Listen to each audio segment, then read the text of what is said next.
Good morning. We are from Bhavan's Bhagwandas, Purohit, Vidya, Mandir, Chinchbhuvan, Nagpur. Today we are going to perform an experiment on Newton's first law of motion or the law of inertia. Things required. First, we need a plate, a container filled with water, a cylindrical cardboard and an egg.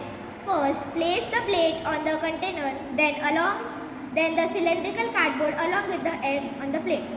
It will show us the purpose of Newton's first law. The object has a tendency to stay at rest or keep moving until a thermal force is applied to it.